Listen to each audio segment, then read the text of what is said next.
morning's guest speaker. During his time here at Jesuit, he played on the varsity football team.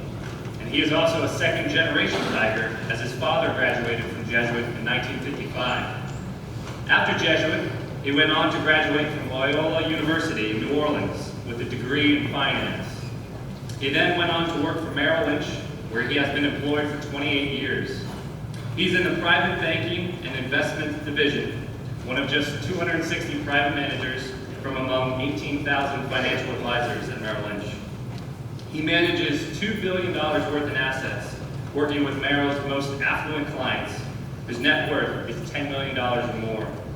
In 2007, he was voted one of the top 100 financial advisors in America, and in 2010 was voted one of the top 10 financial advisors in the state of Florida.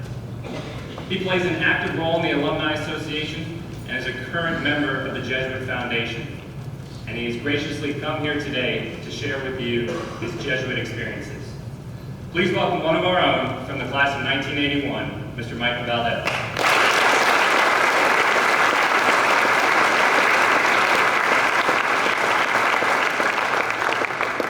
Good morning, everybody. What an honor. Pete asked me to do this. What an honor to be in front of distinguished gentlemen, a lot of intelligence, a lot of great kids in this room. I know a lot of you personally. Also, I look back and I see a couple of my teachers that I used to, when I was here a senior 31 years ago, Mr. Charette taught me English, and I can tell you, I still have no idea how I got through your class, but somehow I did. And Mr. Kajansky's in the house. You know, I was proud to be a Kajansky lizard. You know, we had nicknames in our own room. But, you know, time has passed, and, you know, when I was thinking a little bit about what I was going to say today, I know you've had a lot of people come in, a lot of alumni talk about what they do. And I thought what I would do is just spend a few minutes on giving you some of my own life experiences, maybe offer you some advice, you know, as you kind of go through life. A lot of people would say, well, you know, gee, Michael, you know, you must be really, really smart. And, you know, actually, I don't even think Father Hermes knows this, but I was actually one of the few students that actually scored a perfect score on the SAT. And when people asked me about that, I said, yeah, I took it 3 times, and if you add up all 3 scores, I scored 1,600. So, you know, it makes me a little bit different than most. But some also say that, you know, you must be pretty successful. And I think as you get older, I think what happens is your definition of success changes. So, you know, today you all have dreams, aspirations of maybe where you want to go to school, maybe what you want to be. I had those dreams too. And I think that as you get older, you know, things change a little bit. So what I want to do is just tell you that, you know, I know you've heard this before. You have no idea at all today what this experience and what this opportunity to be here today means to you. You have no idea what this is going to mean to you 5 years, 10 years from now. When I'm out in the community, even after being in the business world for 28 years, I am so proud to say that I went to Jesuit High School because it means something. You may not think it means something, but you are elite. You are part of a class that not everybody gets a chance to be a part of. The value system that is taught here is unlike anything else you'll ever experience in your life. The friends that you make here will be your friends for life. I was telling Nico earlier this morning and Pete, I said when my buddies get together from the class of 81, we still think we're 13, 14 years old. Nothing's changed. And that's something that hopefully all of you guys will experience, because it's a bond that is like no other. So what I'd like to do is just kind of offer you some words of wisdom that might resonate for some of you, and then end it with a couple of anecdotes. But, you know, I've kind of climbed the mountain already. I mean, I'm going to be 50. I can't believe I'm going to be 50 next month. I don't know where the time has gone. I love coming back here. I love being around young gentlemen. I know so many of you. But I think it's important to understand that as you set out and set goals for yourself through life, that success is not determined financially.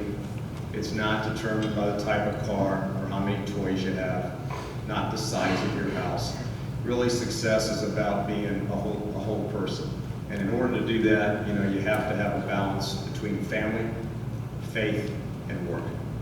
So what's being taught here is not just something that you learn for 4 years. It's something that you'll live the rest of your life. These values are very, very important, and I know you know that. Your educators, your teachers, and this is the beauty about whether it's athletics or it's academics, and yeah, you know, I can't believe you said that I played football. I was a 145-pound offensive guard, by the way, okay?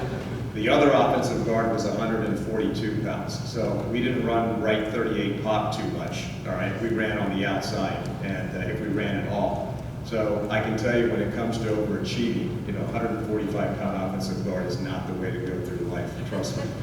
But let me tell you my secrets, what I believe secrets of success. So first of all, I think that, you know, those definitions change over time. But number one, you have to have respect for people. You can't ever underestimate your competition in the business world, in the academic world, or whatever. Have respect for one another, and that's what Men for Others is all about.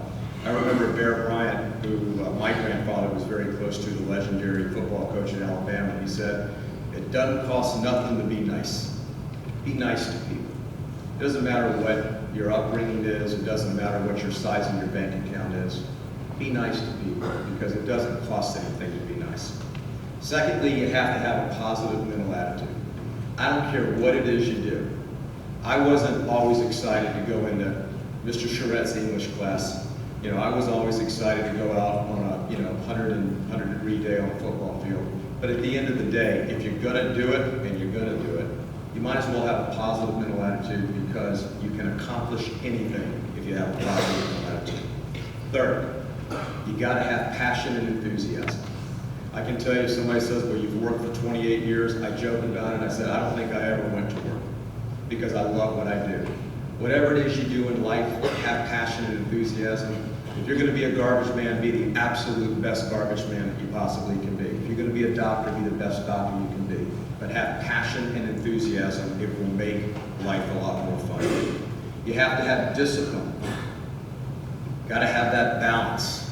There's a lot of temptations in the world. It doesn't get easier, guys. It gets harder. And that's why what is being taught here, the value system here, it's got to stay with you forever.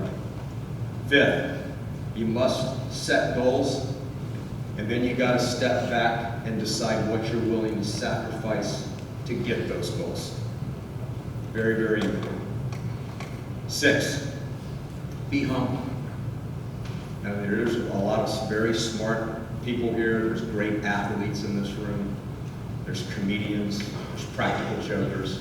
But whatever it is you do, be humble. Because I can tell you, life has a way of showing you the way.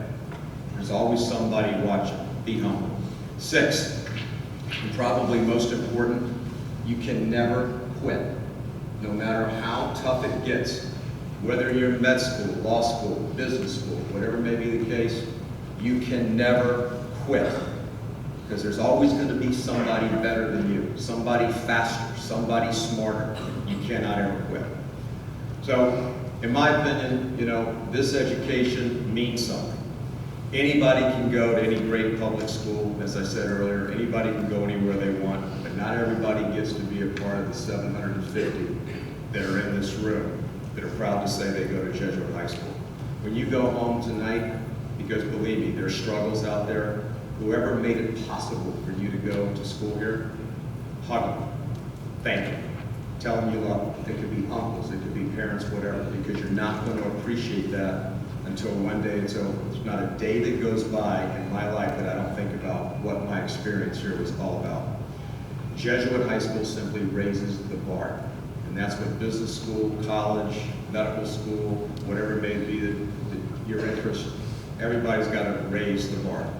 So as you go through life, understand that you don't only represent, when you come to Jesuit, you're not only representing yourself or your family, you're not just representing Jesuit High School, but you're representing me, the alumni. I have 4 daughters. Many of you know my 4 daughters. Some of you going out with my daughters, I always say, well, who are you going out with? Where does he go to school? When somebody says he goes to school at Jesuit, I kind of relax a little bit, because I know exactly what it's like and what it means and what's being taught here.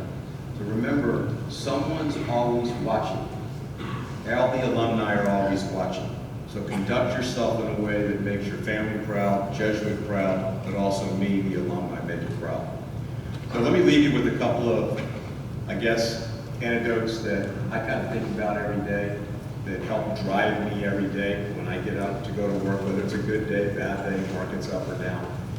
The first is that understand that life is a marathon, it's not a sprint. Enjoy this time. Yeah, it can be tough. You know, yeah, grades may not be easy. Yeah, you may have a teacher that's a little tougher on you than some. But understand that it's not a sprint. Take time to step back and enjoy what you're